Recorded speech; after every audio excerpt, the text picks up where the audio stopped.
Olá pessoal, tudo bem? Espero que todos estejam bem. Vamos iniciar agora mais uma aula do nosso curso de assistente jurídico pela Jumper, né? Ainda na modalidade EAD, em razão aí das medidas de prevenção e combate ao coronavírus. Então, desde logo, pessoal, espero que vocês estejam se protegendo dentro do possível, né? E para que o quanto antes a gente possa se encontrar de novo, se reunir na sala de aula. A interação para esse curso ela é importante, é por onde vocês conseguem tirar suas dúvidas, né, e responder ali presencialmente. Mas enquanto isso não é possível, a gente também não pode se distanciar dos nossos objetivos, dos nossos projetos. Eu fico honrado em, de alguma maneira, poder contribuir com o projeto de vocês. Então, nesse sentido, a gente vai continuar dando o nosso melhor aqui na modalidade EAD por enquanto, certo? Hoje a gente vai falar sobre contratos administrativos, ou seja, os contratos com a administração pública. Tá?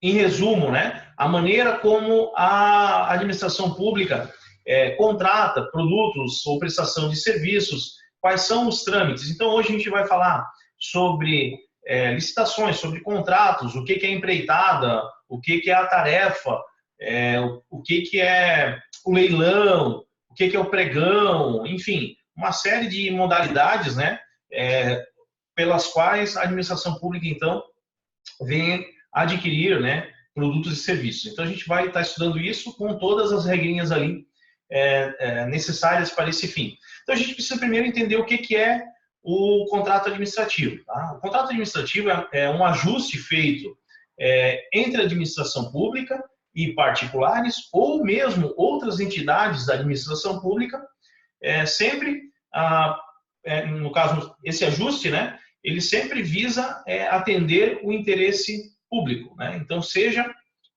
através da aquisição de produtos, seja através da contratação de serviços, tá?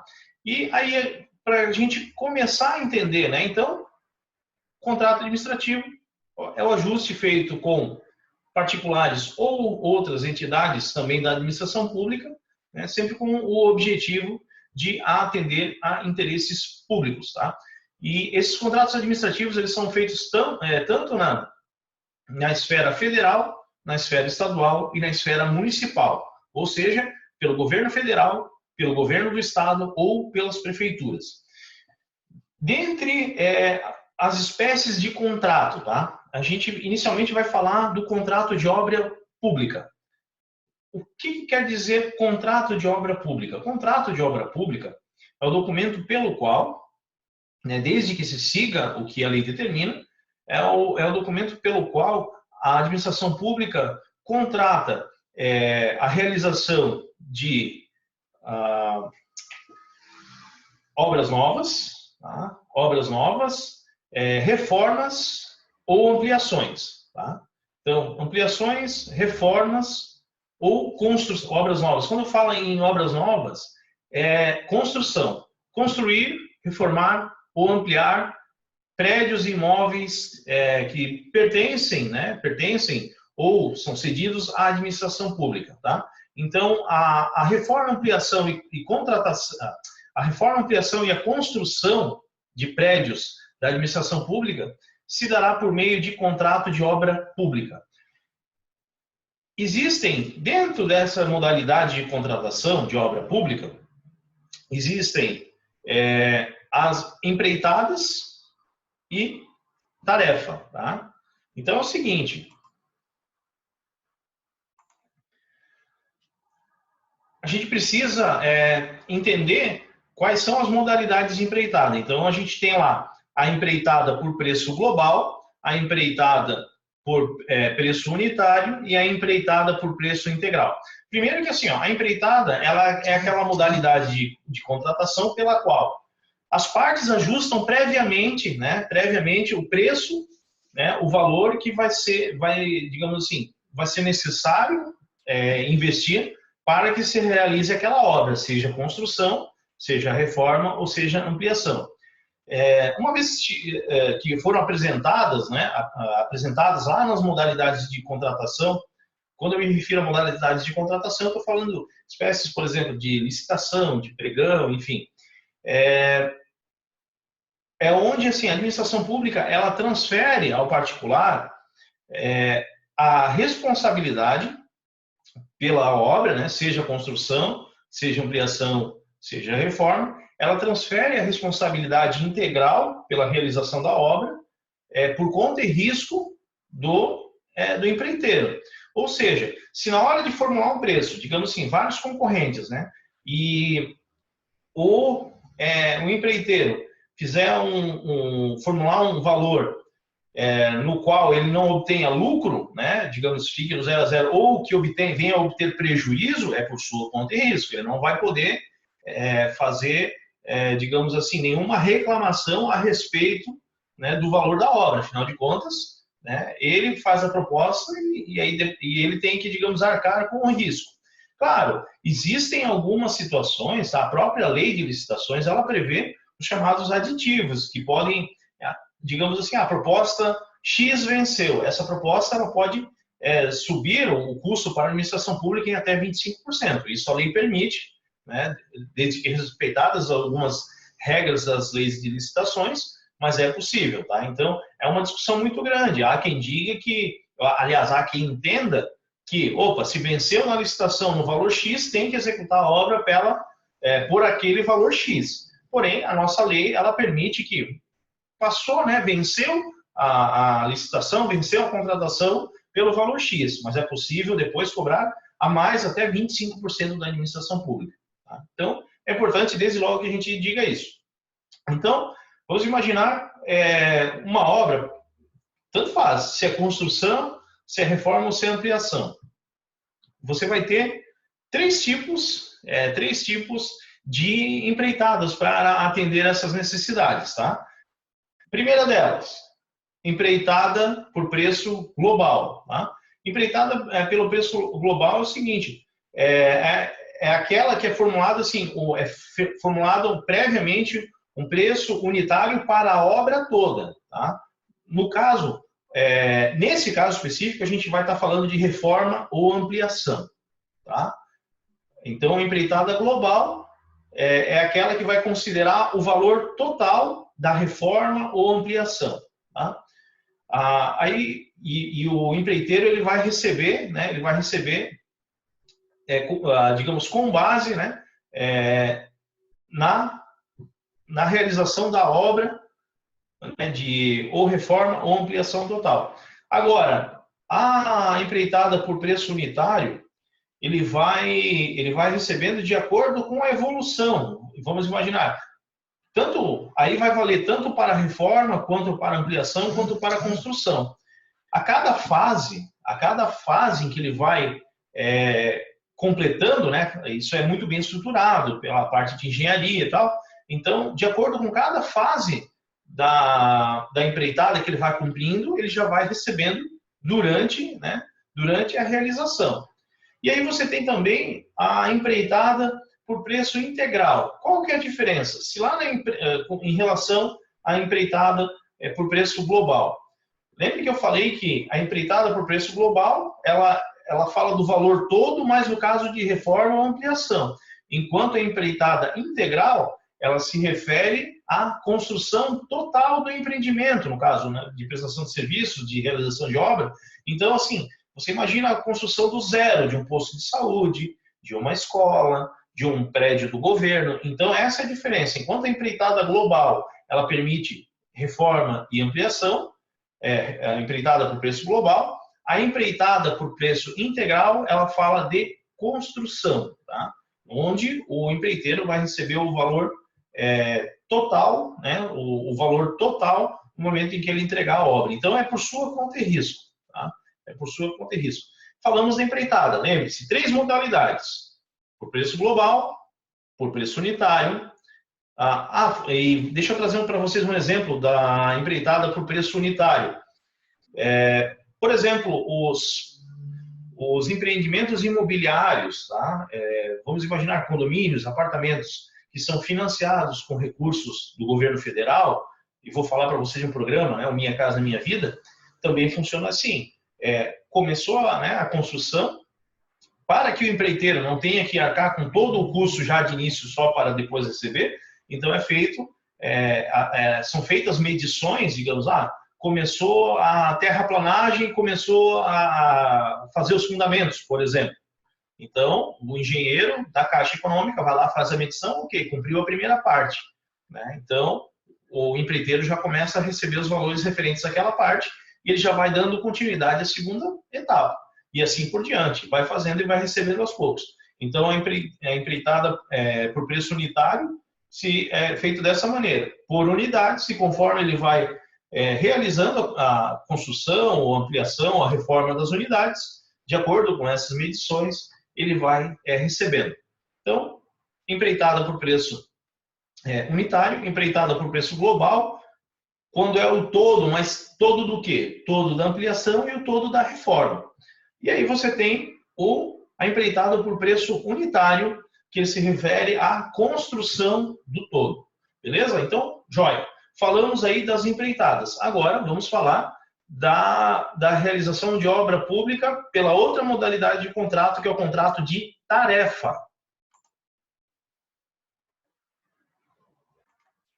A tarefa já é a modalidade de contratação para a realização de ou pequenas obras ou pequenas partes de grandes obras, né? Então, por envolverem valores menores, né, não tão vultuosos quanto a construção de uma escola inteira, a construção de um hospital inteiro ou a grande reforma de um estádio, por exemplo, né, são coisas pequenas, como, por exemplo, a pintura de um corrimão, a instalação de um corrimão, uma escola quer colocar grades nas janelas, né, dependendo do tamanho da escola. Assim, ó, a lei traz, tá? A lei traz os limites, né? Digamos, de até que valor há necessidade de licitação e, aliás, a partir de que valor há necessidade de licitação e até que valor não há necessidade. No caso das empreitadas, né? As empreitadas, elas dependem de licitação, enquanto as tarefas, por ser de valor menor, então, a lei permite a contratação direta sem licitação. Então, assim, valores menores, obras menores ou pequenas partes de grandes obras, onde há dispensa de licitação.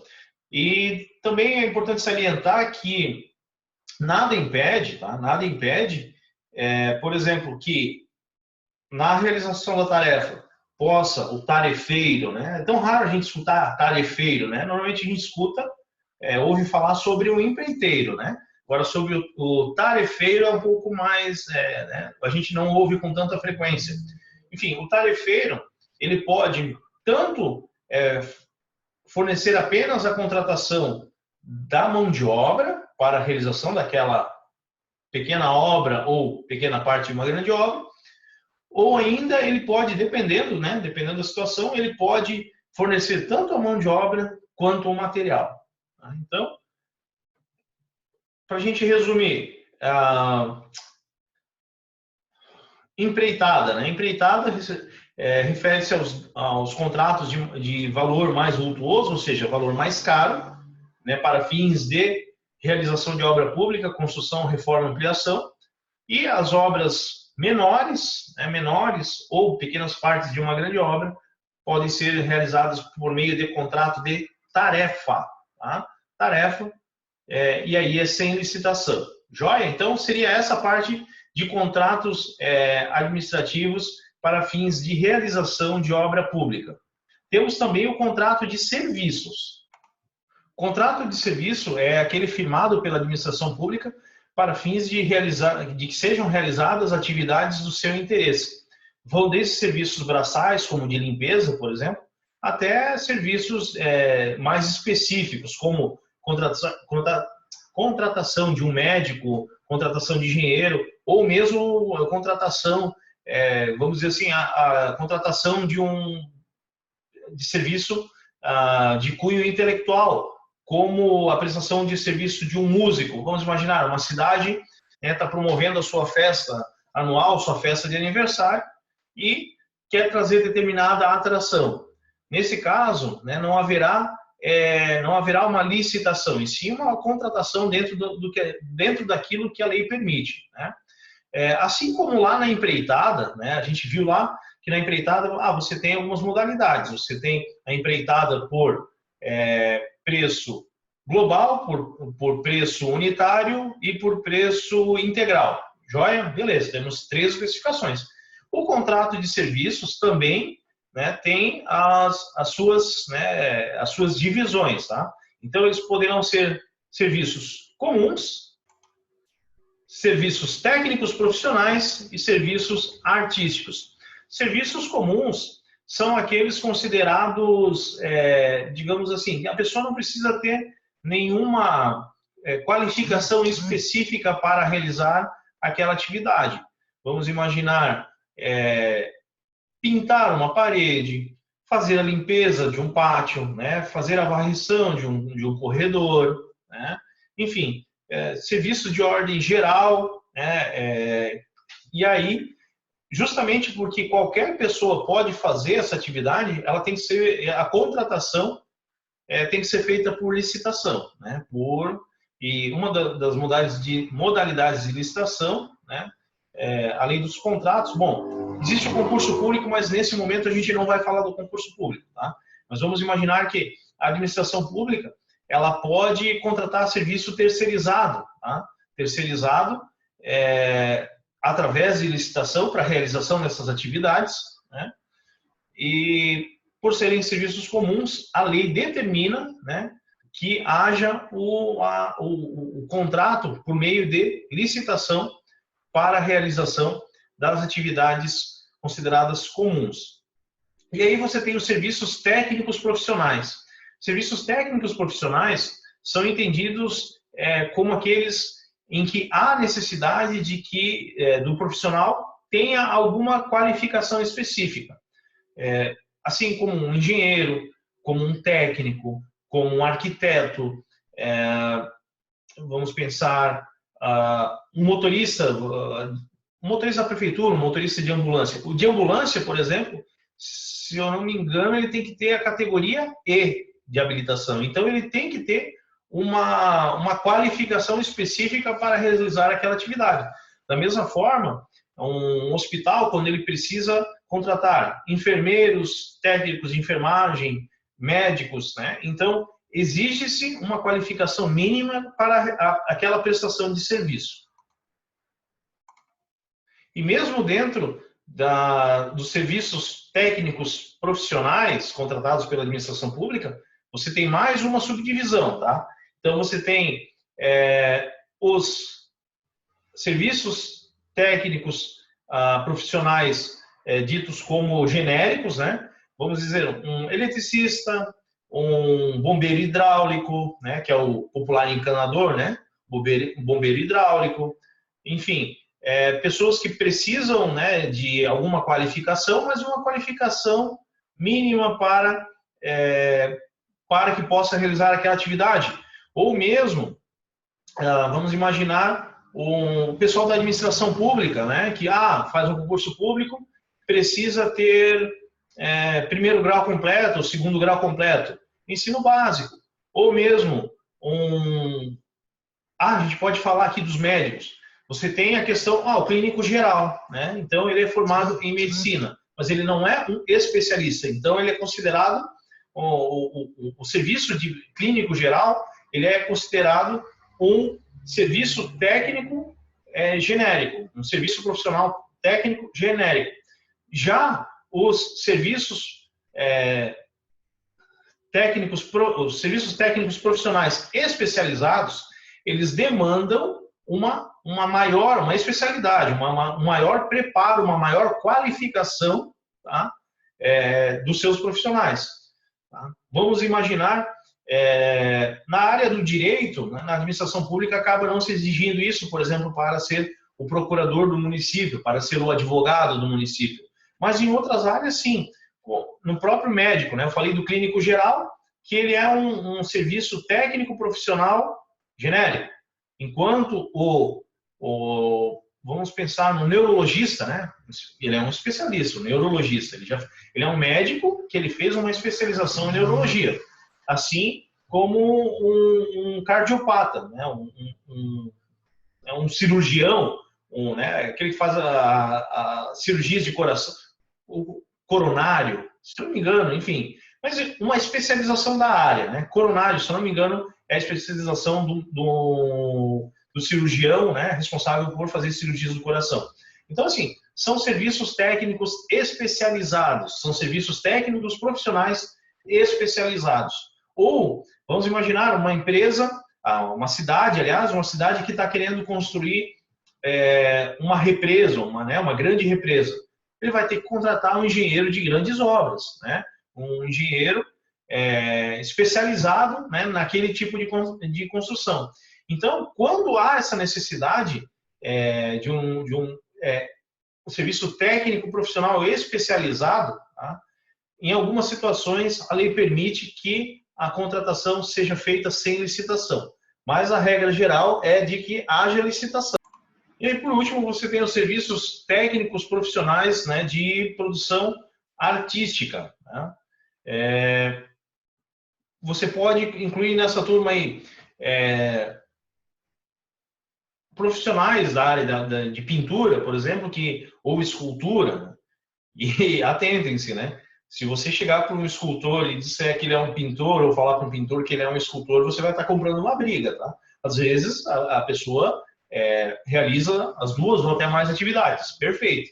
Mas eu lembro de um caso que o cara é um artista, mas é um artista das esculturas, e alguém mencionou que ele seria um profissional de pintura e não ficou legal. Mas, enfim, esses profissionais especializados, tá, que fornecem serviços técnicos especializados artísticos, tá, eles também demandam. Vamos imaginar que uma catedral, né, queira fazer uma catedral, não, mas catedral não é pública. Vamos pensar num museu, né, um museu que ele precisa de uma restauração, né, e restauração e de repente pintura, ou um local público, né, qualquer local público que precise de uma pintura específica com os traços daquele artista. Então, a administração pública, ela pode fazer esse tipo de contratação, tá? Que em alguns casos será por licitação, e em alguns casos será sem licitação. Vai depender muito da especificidade daquela prestação de serviço. Eu vou dar exemplos para vocês. Se de repente você tem, vamos pensar em Jaraguá, você tem algum espaço onde se queira retratar as culturas, né, presentes aqui na cidade. Então você pode chamar artistas especialistas, né, na cultura negra, né, na cultura afro, nas descendências europeias que por aqui aportaram, por exemplo, descendência germânica, descendência italiana, descendência polonesa e também a descendência portuguesa e espanhola. Então, você pode contratar especialistas específicos para produzir essas obras, né? Pinturas, esculturas, música também. Agora, eu quero puxar da música um exemplo de prestação de serviço público de caráter intelectual, né? Serviço técnico, profissional, especializado do ramo artístico, né? Mas que pode ser contratado por licitação. Vamos imaginar uma prefeitura de uma cidade que ainda não tem um hino, ela pode estabelecer um concurso, né? Ela pode, de repente, propor, né, licitar, para que compositores venham a compor hino, né? Produzir o hino da cidade. Então, isso você pode chamar vários fornecedores, como você pode, digamos assim, apresentar o projeto para vários compositores que queiram, né, participar e ser remunerados por isso. Então, no campo da música, é uma das possibilidades. Ou ainda, de repente, a administração pública, hoje a gente sabe que também a administração pública há a questão da publicidade, não do marketing, sim da publicidade. Por que não marketing? Porque o marketing, ele visa lucro, e a administração pública ela não visa lucro, né? Ela visa atender às necessidades da população. Então, a gente vai falar de publicidade. Vamos imaginar que a cidade de Jaraguá do Sul quer mostrar, né, para a sua população o que está sendo feito com os recursos. Então, vai investir em propaganda, mostrar as obras e tal, e ali você tem todo um aparato cinematográfico, filmagem, locução e tal. e também a produção de repente, de jingles, né, de músicas, né, que serão transmitidas ali naquele momento. Então, tudo isso poderá ser contratado por meio de contrato de prestação de serviço, contrato de prestação de serviço profissional, especializado no ramo da música. Tá? Então, você tem, para a gente resumir, essas prestações de serviço. A gente tem comum, serviços comuns, serviços técnicos profissionais e serviços artísticos.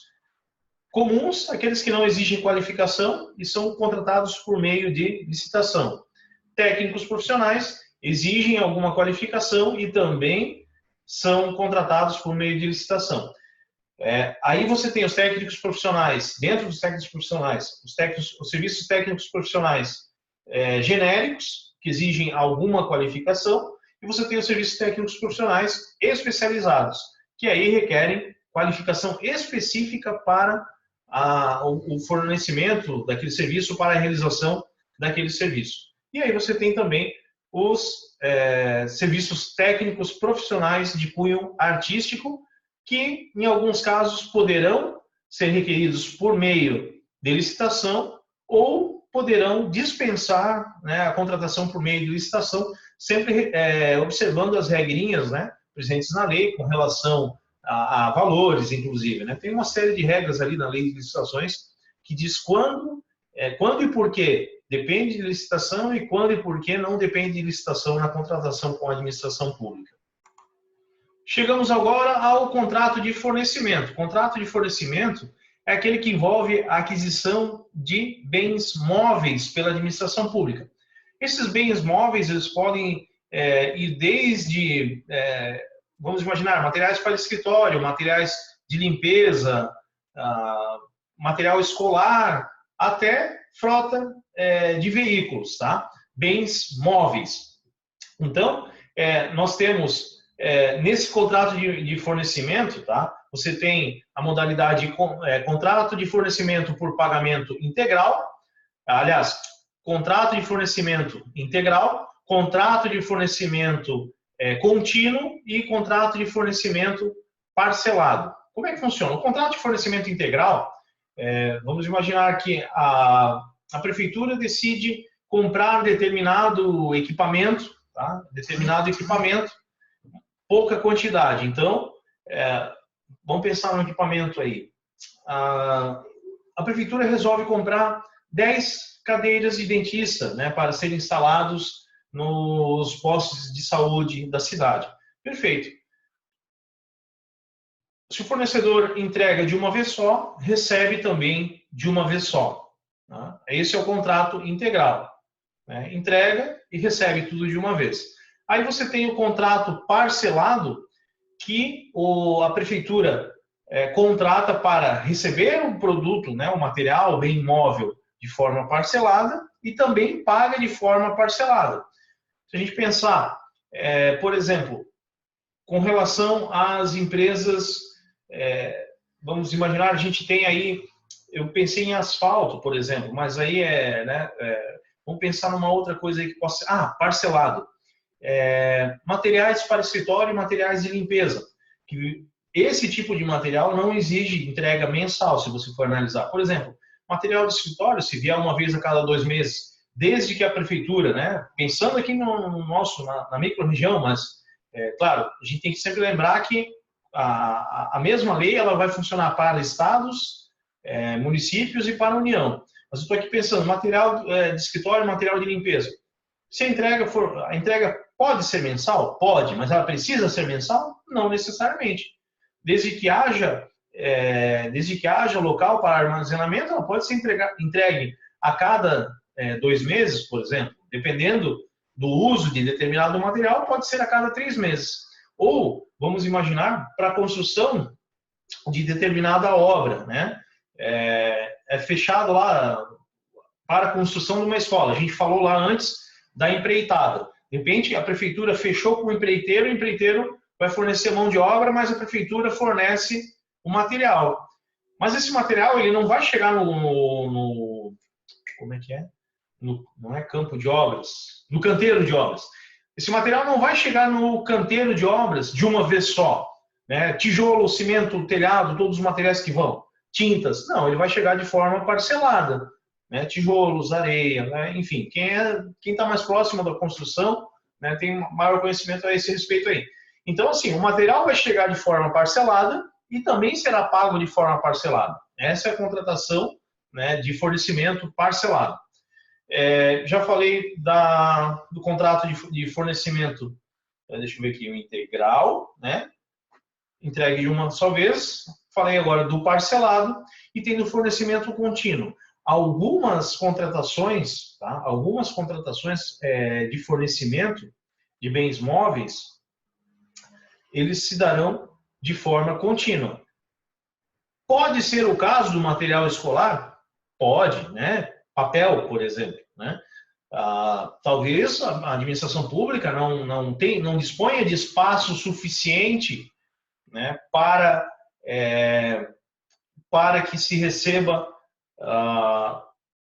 vamos dizer assim, remessas que não sejam contínuas. Tá? Contratação, fornecimento também contínuo, no caso da alimentação das escolas, por exemplo.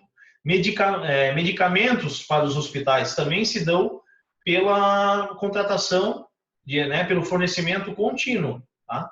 Porque vamos imaginar, um hospital ele não pode correr o risco de, esse mês, agora teve uma demanda maior de determinado remédio, mas acabou, tem que esperar até o mês que vem. Não, é contínuo, é de acordo, né? Vamos imaginar, conforme a necessidade, vai se fazendo pedidos, o fornecimento é contínuo, e o pagamento é periódico, ou seja, mensalmente há o pagamento por esses insumos, seja alimentação, sejam remédios, né, entre outros. Então, temos lá fornecimento integral, 10 cadeiras de dentista, foram entregues as 10 de uma vez, recebe as 10. Nada impede de se faça um pedido de 10, mas sendo entregues em 2 parcelas, 5 e 5. A administração pública também pagará em 2 vezes, 5 e 5. Não tem impedimento quanto a isso. Né? E, além disso, aí você tem o fornecimento o contrato de fornecimento contínuo, né? Eu citei há pouco a questão da merenda, a questão dos remédios ali, que são fornecidos, né, continuamente, não pode haver a parada de fornecimento, e os pagamentos são periódicos e sucessivos, ou seja, quando a gente fala em periódicos e sucessivos, a gente quer dizer que são mensais e todos os meses. Tá? Falando um pouco de contrato de concessão. Já o contrato de concessão é aquele pelo qual a administração pública transfere, né, para um particular a execução de um serviço de caráter público mediante remuneração por sua conta e risco.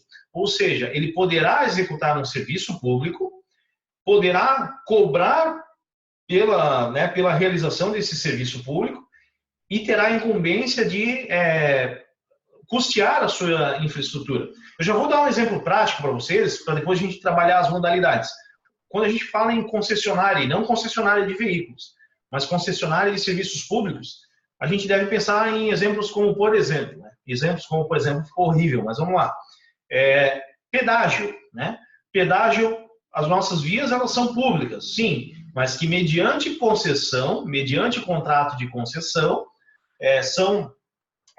digamos assim, transferido às empresas, né? É transferido ao particular o direito de explorar aquela atividade e cobrar por ela, né? Ou seja, ser remunerado, mas a própria empresa terá que pagar seus funcionários, pagar os encargos, né? E aí, no caso, né, dos pedágios, né, vai ter que fazer a manutenção das vias públicas, e esses contratos de concessão, eles sempre têm um prazo previamente determinado, né? E regras estabelecidas para essa prestação de serviço. Tá? Então, quando a gente fala do pedágio, fica um pouco mais claro, né? Porque quem nunca, né? Na nossa turma a gente tem motoristas e não motoristas, né? Mas acredito que todo mundo em algum momento já passou por algum pedágio. E você percebe a diferença de qualidade das rodovias, né? Onde opera-se, né, a licitação na modalidade de concessão, né? Concedido ao particular, ele vai lá, ele administra a via, faz a cobrança do pedágio, ele repassa valores ao governo e mantém também a conservação da via. Se tiver, é muito comum aqui no sul, pelo menos funciona bem, se teu carro estragar numa rodovia que tiver sob concessão, rapidinho aparece um carro de socorro lá para dar um apoio, né? Entre outras situações voltadas à própria segurança, né? Enfim. Mas a gente também vai falar sobre as espécies de concessão. Você vai ter a concessão de obra pública, você vai ter a concessão de serviço público e você vai ter a concessão de bem público. Se a gente falar de serviço de concessão, tá? Ou concessão de serviço público, eu falei dos pedágios, tá? Como exemplo. Mas a gente tem também as redes de televisão e as redes, né, de rádio também, que também operam por meio de concessão, tá? Essas empresas, elas só podem atuar com autorização do governo, né? E a lei é bem restrita, bem rigorosa para a atuação, tem que cumprir alguns requisitos específicos que estão lá na lei de licitações, né? Então, assim, concessões de serviço público, e esses serviços específicos de televisão e rádio, né? Chamam as radiodifusoras, né? Concessão de serviço público de radiodifusão, tá? Serviços de rádio, serviços, falei já de televisão, enfim, falei já dos pedágios. Quando você pensar em serviço público mediante concessão onde há cobrança, aí você vai dizer, tá, mas como é que fica a cobrança na questão da TV e do rádio? Sendo que, se não é a TV por assinatura, né, a TV aberta, por exemplo, ou a rádio aberta, quer dizer, rádio aberto, rádio sempre é aberto, mas a TV aberta, aí você vai dizer, mas eu não pago para assistir a TV aberta, entre aspas, né?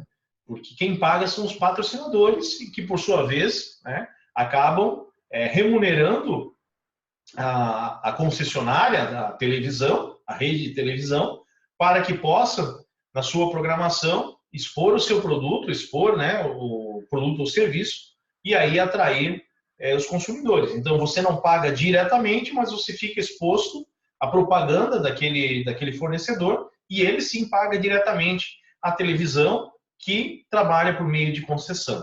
Tá? Então, beleza, temos aí um exemplo bem tranquilo de concessão de serviço público. Vamos falar sobre concessão de obra pública. Quando se transfere ao particular, né, por sua conta e risco, né, a realização de uma obra, só que nesse caso, tá, a remuneração do concessionário da obra pública vai ser mediante a cobrança de tarifa. Mas essa modalidade, realmente, eu pesquisei, né, antes da gente estar gravando a aula, ela é muito, assim, muito rara no Brasil. Tá? Normalmente há algum outro tipo de contrapartida, né? Algum outro tipo de contrapartida. E, assim, normalmente as contratações de obras públicas, elas são realizadas por empreitada no Brasil. Tá? No Brasil. Agora, lá fora, aí você encontra a concessão, né? A concessão de obras públicas mais forte do que no Brasil. Bom, então já falei da concessão do serviço público, falei da concessão da obra pública e você tem, por fim, a concessão do bem público. O que é a concessão do bem público? Você imagina uma área, digamos, uma área pertencente ao governo, tá? Pertencente ao governo, mas que o governo autoriza que particulares explorem atividade econômica naquele local. Tá? Vamos supor, aqui em Jaraguá a gente não tem a questão digamos, do camelódromo, ou para não falar camelódromo, né? De um centro comercial público aberto, vamos imaginar. Aliás, vamos pegar um exemplo, mercado modelo. Não, aqui em Jaraguá não tem mercado modelo. Tem o mercado municipal, né? Assim, só para a gente exemplificar até visualmente, tá? Mas vamos imaginar, eu falei do mercado modelo, eu pensei no mercado modelo de Salvador, que é o quê? É um prédio público, onde há subdivisões e há a concessão desses espaços, desse bem público, para fins de exploração econômica, tá? Perdão. Então, você pode, digamos assim, você tem um teatro, né, um prédio do Teatro da Escar, né, Prefeitura Municipal de Jaraguá do Sul. Ok. De repente, uma companhia de teatro vem fazer um trabalho aqui seja desde desenvolver talentos e tal, até a produção de shows, e faz a solicitação ao poder público para a utilização daquele local.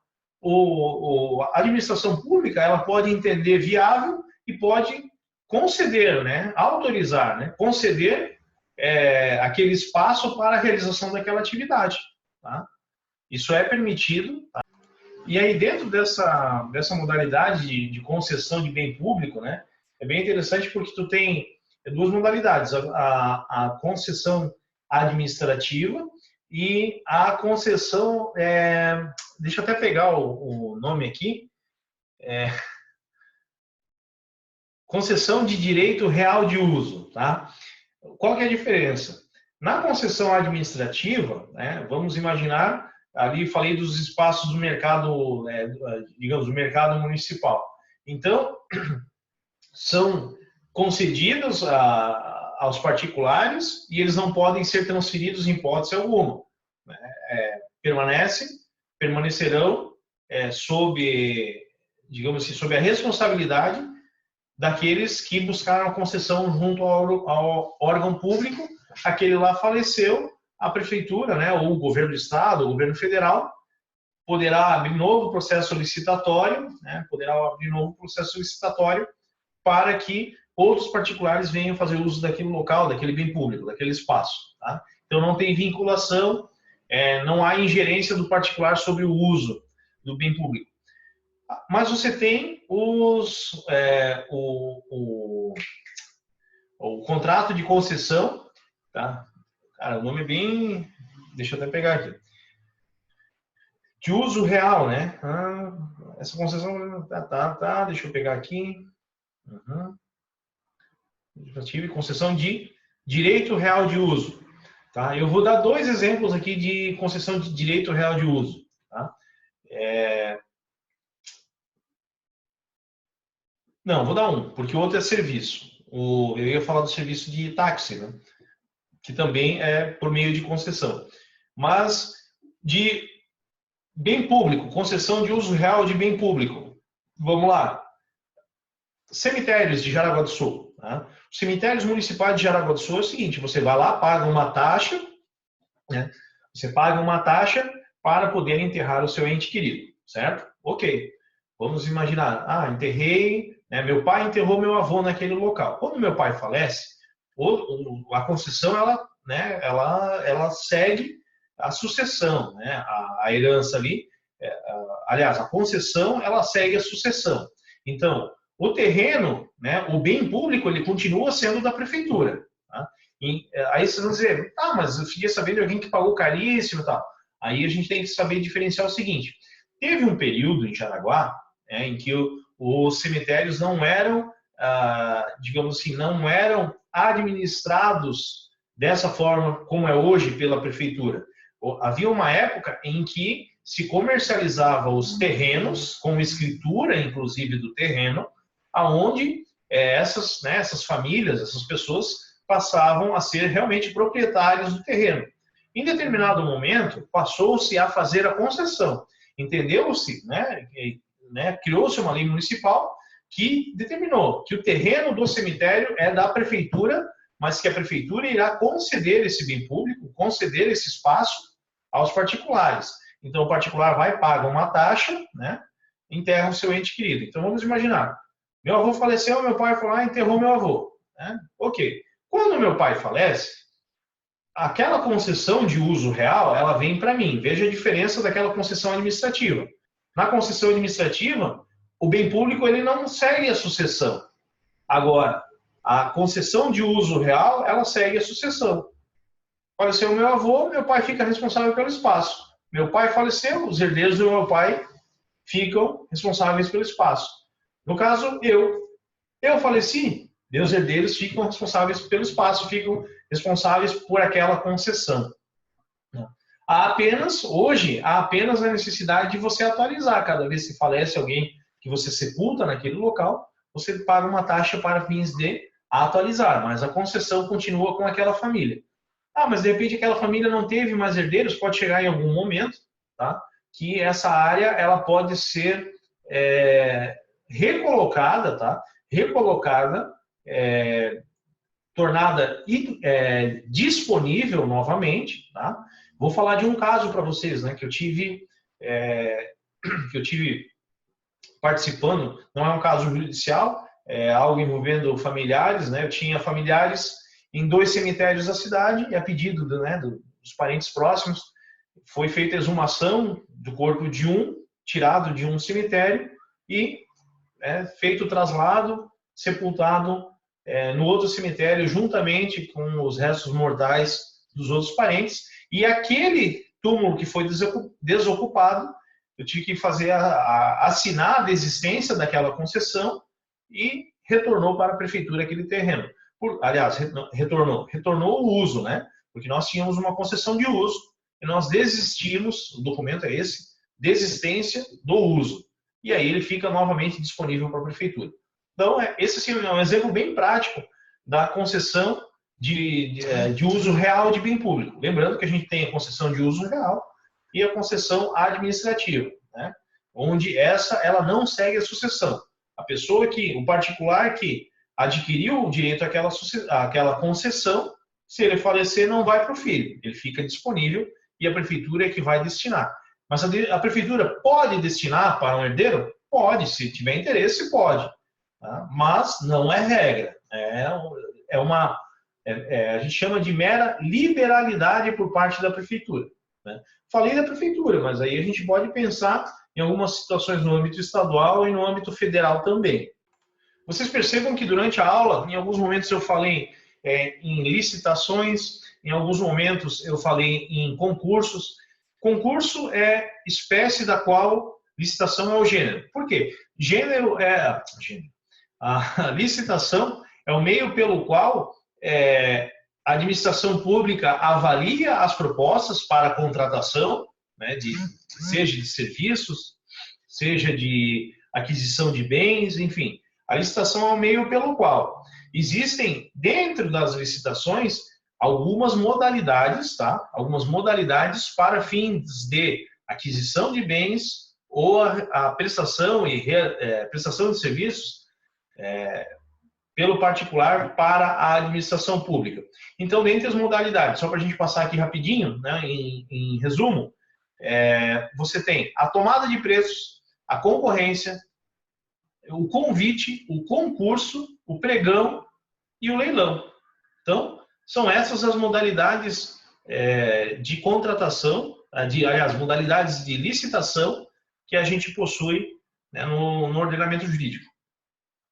Frisando, né, recapitulando o que é a licitação, é o meio pelo qual a administração, durante o processo de contratação, pode analisar as informações, comparar, né, verificar se as empresas seguem as regras estipuladas nos editais, né?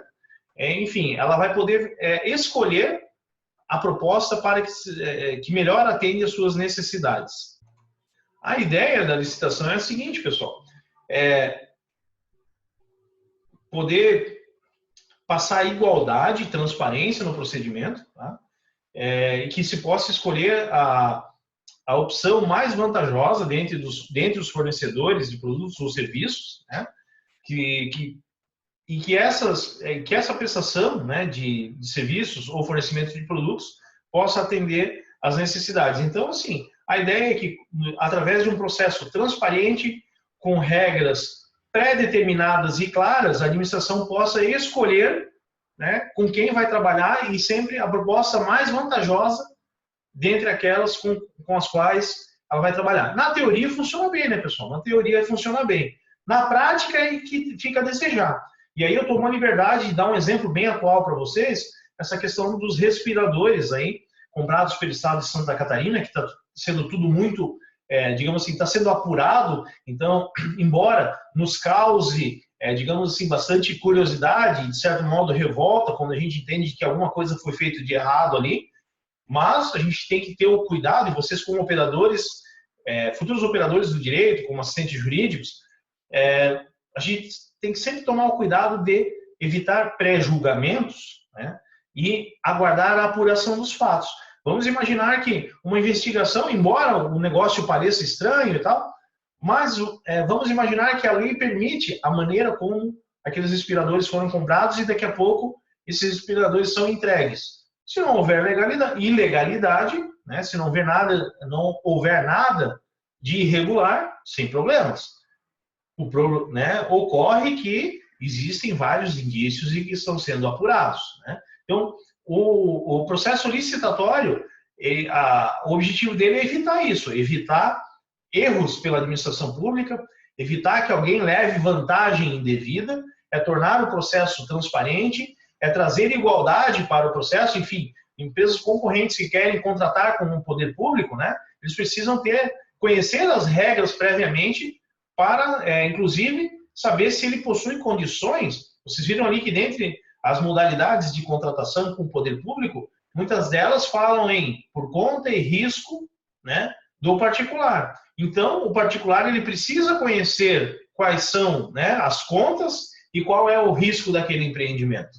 Ele precisa conhecer para que possa se planejar e fornecer um preço justo por aquela atividade, por aquela realização de serviço, pela entrega daquele produto, né? Então, o processo ele precisa ser transparente. É muito comum, a gente já vai entrar na questão das modalidades de licitações, mas é muito comum que haja a impugnação, pedido de anulação de licitações, dependendo.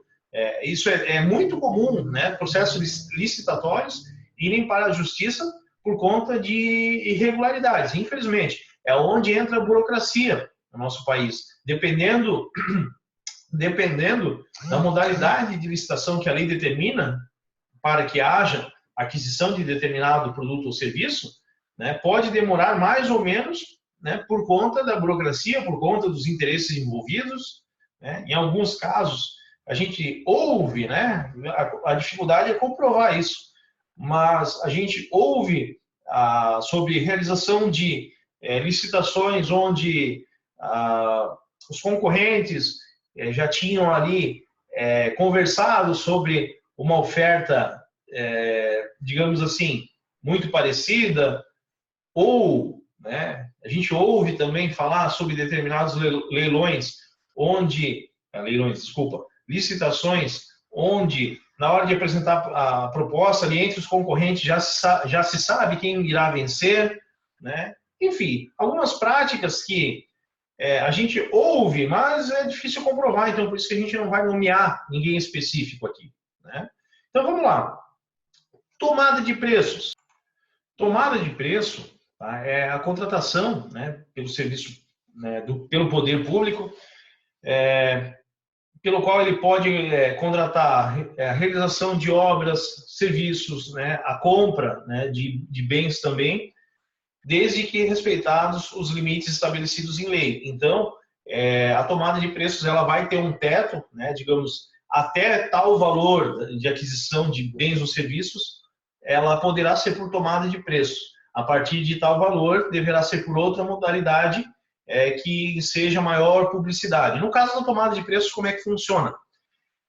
Os interessados em participar deverão se cadastrar previamente junto à administração pública, até para que se verifique, por exemplo, vamos imaginar que existe lá uma reforma para se fazer na cozinha de não vou falar só na cozinha, a reforma do telhado de uma escola. Ela não é uma obra tão pequena, mas ela também não é uma obra tão grande. Aí, as empreiteiras de mão de obra que estiverem interessadas em realizar essa reforma, elas deverão se cadastrar previamente, até para que o poder público possa analisar se essas empresas possuem capacidade de fornecer aquela realização de serviço, tá? Vamos imaginar que na licitação lá está aqui, digamos, número esperado de funcionários, por exemplo, quantidade de pessoas envolvidas, 6 pessoas. Essa empresa ela possui capacidade financeira para pagar os direitos trabalhistas dessas 6 pessoas? né, possui idoneidade, tem uma série de regras ali que são verificadas antes. Então, por isso, há necessidade de cadastro prévio, publicidade através de jornais oficiais e particulares, onde essas regras do edital, para dizer quem pode e quem não pode concorrer, né, ou, aliás, quem pode e quem não pode participar daquela licitação, tem que cumprir com aquelas regras. Então, essa é a tomada de preço. E aí, cadastrou, foi verificado, né, quem pode e quem não pode participar, o poder público chama aqueles interessados para apresentar a sua proposta. E aquela proposta que for entendida como a mais vantajosa pelo poder público será contratada. Aí que começa o problema, porque nem sempre essas regras são muito claras. Às vezes essas regras dão margem para interpretações diversas. Em alguns casos a gente ouve aquela questão assim do edital direcionado, né, para favorecer determinado fornecedor de produto ou serviço, né? Então tudo isso, digamos assim, existe e a gente tem que estar atento a isso. Tanto se um dia vocês fizerem aí parte do corpo administrativo, né, do poder público, ou mesmo vierem a trabalhar com alguma empresa que esteja interessada em contratar com o poder público, é importante conhecer sobre as modalidades de licitação. Nós falamos da tomada de preços. Vamos falar agora da concorrência. O contrato de concorrência, ele é aplicado às contratações de grande valor, né? Então, assim, saiu lá do tomada de preços, aí você tem a concorrência, a gente vai ver ainda que tem o convite também, que é valor inferior. Então, assim, a lei estipula valores para cada modalidade, mas em todas elas, as empresas envolvidas precisarão demonstrar capacidade financeira, saúde financeira, para cumprir com o contrato, para entregar o produto ou serviço. Essa é uma das discussões aí que envolve os respiradores, né, que foram comprados lá de uma empresa do Rio de Janeiro, que, na verdade, assim, o governo do estado já pagou pelo valor, né? Eu não queria entrar nesse mérito, mas, enfim, já pagou pelo valor, mas a empresa até agora não entregou nenhum respirador. Até o presente momento, não chegou nenhum respirador no estado de Santa Catarina. Ainda que houve o contato com a empresa, porque há situações que a empresa simplesmente some, gente, vocês não encontram mais ninguém. E nesse caso, parece que os responsáveis pelas empresas ali sediadas, um grupo de empresas, parece que estavam dando garantias, ao menos verbais garantias, de que iriam conseguir fornecer os respiradores. Enfim, está sendo apurado. Digamos assim, entre os maiores prejuízos, eu penso que o maior prejuízo está na população, está naqueles que precisam, né, do tratamento, precisam dos equipamentos, e essa é a maior preocupação.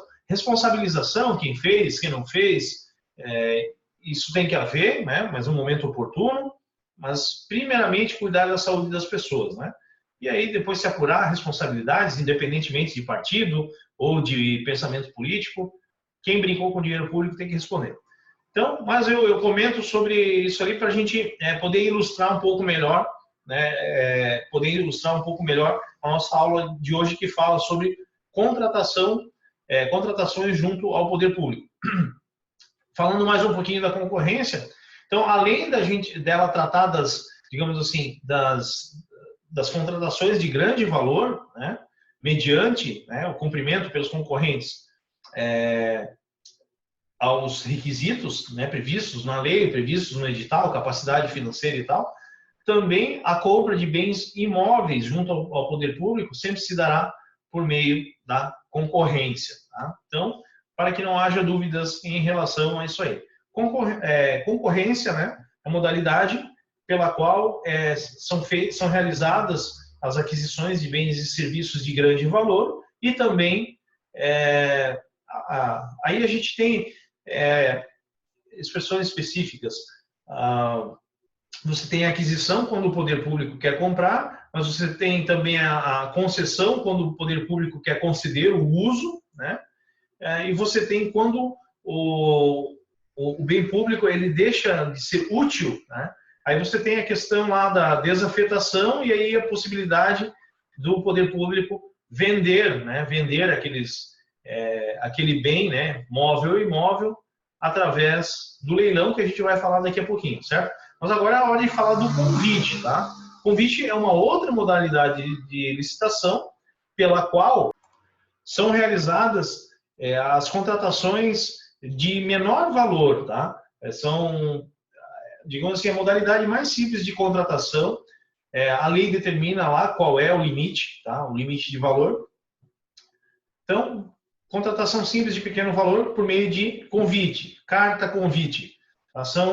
A única coisa que a lei exige é que sejam enviadas carta convite para fornecedores daquele, né, produto ou serviço, no mínimo 3, né, para que respondam em 5 dias, né? Aliás, enviem suas propostas em 5 dias para o fornecimento daquele produto ou serviço.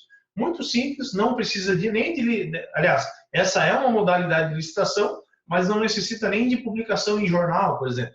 Né? O poder público envia a cartinha lá para os fornecedores e eles devolvem a proposta, né? São no mínimo 3 fornecedores, podem ser mais, no mínimo 3, que apresentam suas propostas em 5 dias e o poder público contrata com aquela proposta que entender mais vantajosa. E pensando sempre que o poder público tem como órgão fiscalizador, né? Tribunal de Contas, Contadoria, né? No caso da Prefeitura, Contadoria da Prefeitura, e Controladoria também, né? A União, né? Tem o Tribunal de Contas da União, o Estado tem o Tribunal de Contas do Estado, né? Para fiscalizar as contas. Então, são órgãos fiscalizadores desses contratos de licitações. Então, falamos aí do convite, vamos falar agora do concurso. Concurso é o meio pelo qual o poder público contrata, né, trabalho técnico ou artístico, mas não apenas trabalho técnico ou artístico. Vamos pensar que o trabalho técnico ou artístico, se a prefeitura ou o Estado, enfim, quer de repente promover, né, a realização de um projeto artístico, um projeto arquitetônico, ele pode promover um concurso, as pessoas habilitadas, né, as pessoas que possuem qualificação dentro daquela atuação, apresentam o seu projeto e concorrem, e esse concurso pode ser remunerado.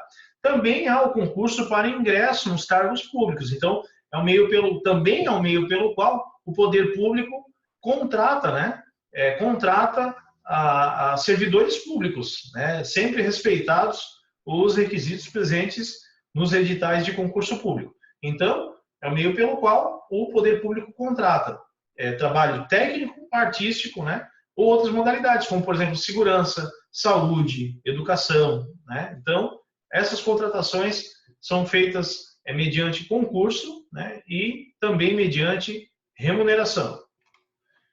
O pregão é uma modalidade de licitação, tá?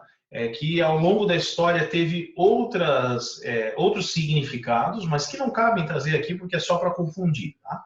Hoje, o que significa o pregão, de acordo com a medida provisória que trata do pregão, é uma modalidade pela qual apenas a União, tá? a única modalidade de licitação que não participam, não faz parte ali, não fazem parte, né? Ou pelo menos não utilizam esse tipo de licitação também os estados e os municípios, tá?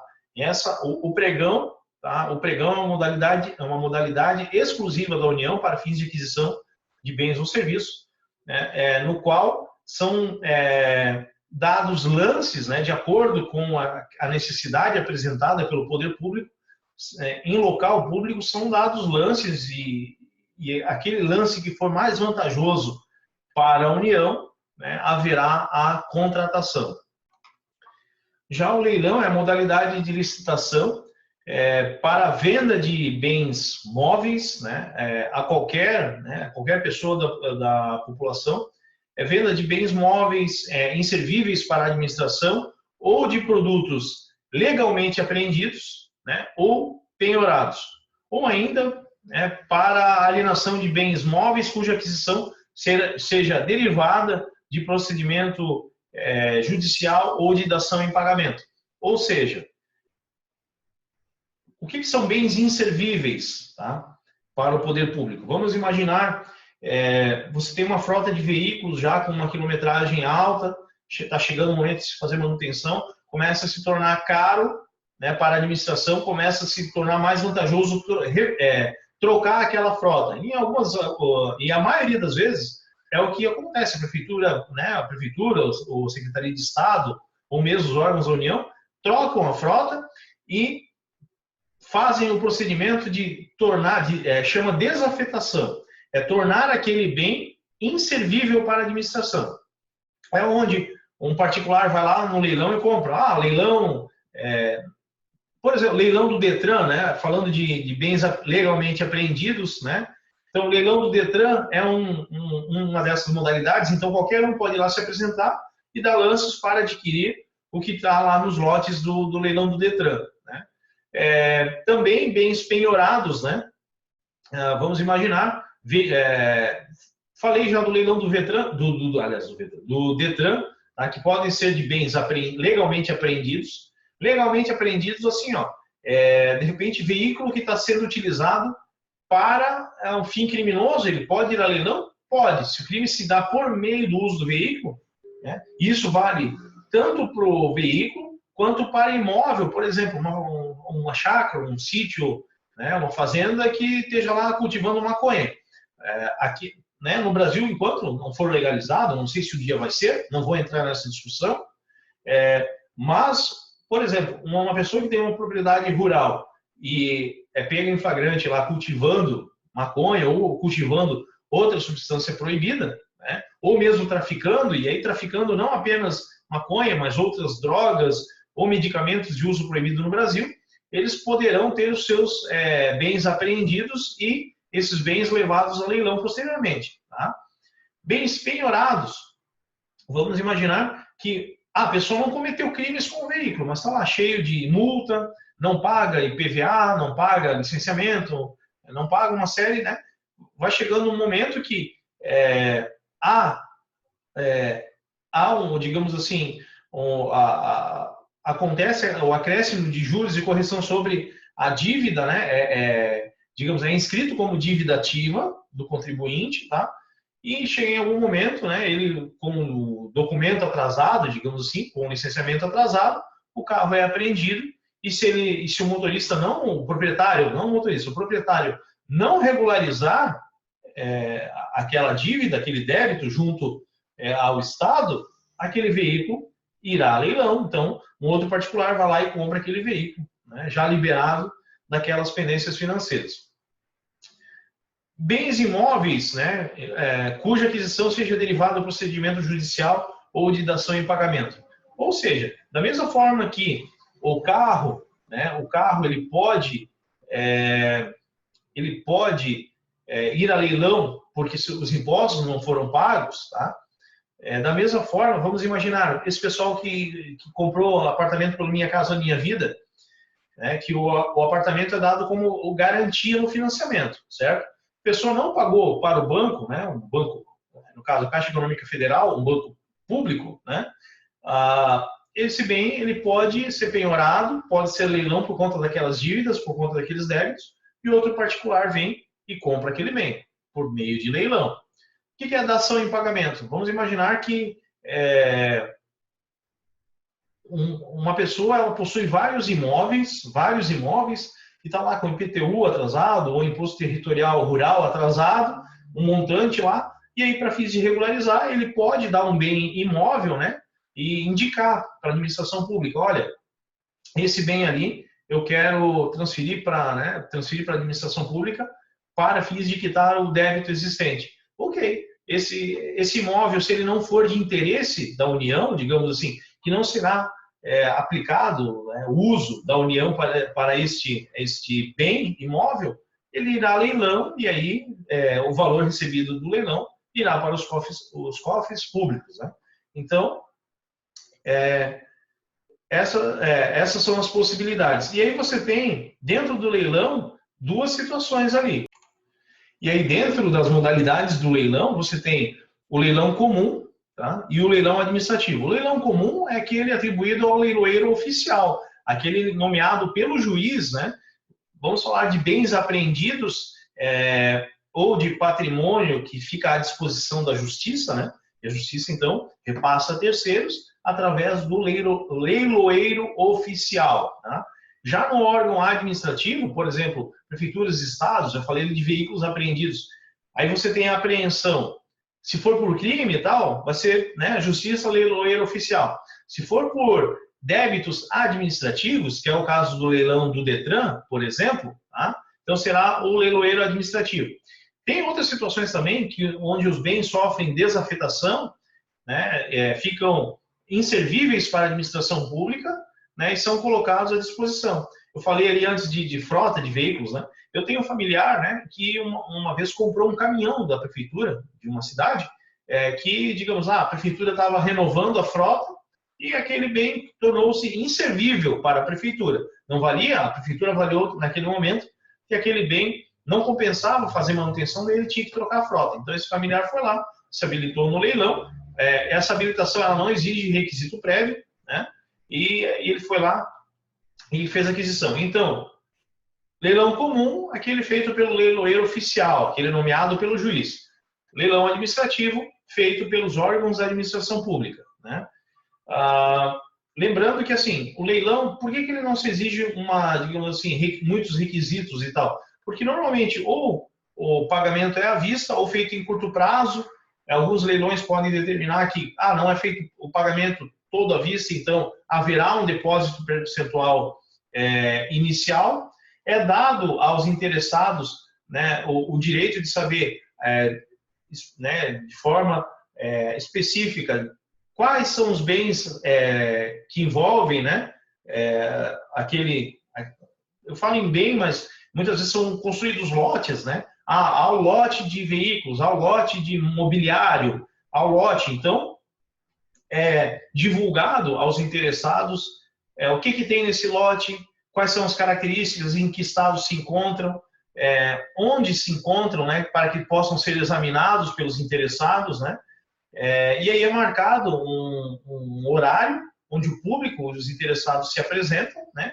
E os lances são dados verbalmente. Então, digamos assim, é tudo muito prático, tem algumas formalidades, então não pode se dizer que é informal, mas o leilão é uma categoria muito simples, tá? Muito simples para aquisição de bens. Aí vai entrar mais bens, não vai ter serviço, mas para aquisição de bens inservíveis pelo poder público. Também é importante mencionar que, no caso de leilão, ele terá um lance mínimo, um preço mínimo, né, que é aquilo que a administração pública entende que é o mínimo para se liberar aquele bem e para fazer reposição de eventuais prejuízos. Isso é um cálculo muito peculiar, muito específico da administração pública. E como os lances serão verbais, o melhor lance, né, aí não se pensa, é diferente. Quando a administração pública contrata, se fala em oferta mais vantajosa. Por quê? Porque nem sempre o melhor preço oferece o melhor produto ou serviço. Então, é um conjunto de informações que vai determinar a contratação pelo poder público. Tá? Agora, quando é aquisição, né? Agora, quando é venda a particulares, quando é leilão, por isso que é possível, dado aos interessados o direito de examinar, conhecer, né, as características daquilo que ele está comprando, porque na hora que ele der o lance, aí vai ser pelo valor. Aí ele já sabe o que ele está levando, então é ele que vai colocar, digamos assim, vai entender o quanto ele pode oferecer por cada lote ou cada bem presente no leilão. Né? Então, existe um preço mínimo, mas é o melhor lance, o maior lance, que vai determinar a aquisição do produto ou serviço. Aliás, produto ou serviço não, porque leilão não trata de serviço, e sim de bens móveis, né? E, em alguns casos, de bens imóveis, né? Gente, então, hoje, acho que a gente pôde trabalhar bastante essa questão da contratação, das modalidades, o que é obra pública, o que é serviço público, o que é concessão, né? A gente ouve concessão, o que é carta convite, enfim, uma série aí de modalidades aí, concorrência, né? São todas formas de contratação de bens, né, produtos e serviços pelo poder público, mesmo que ele seja o adquirente, mesmo que ele seja o vendedor, que é o caso do leilão. Beleza? Pessoal, eu vou postar já na sequência um exercício para que vocês façam e me entreguem o quanto antes, porque é a entrega do exercício que vai contabilizar a chamada da aula de hoje.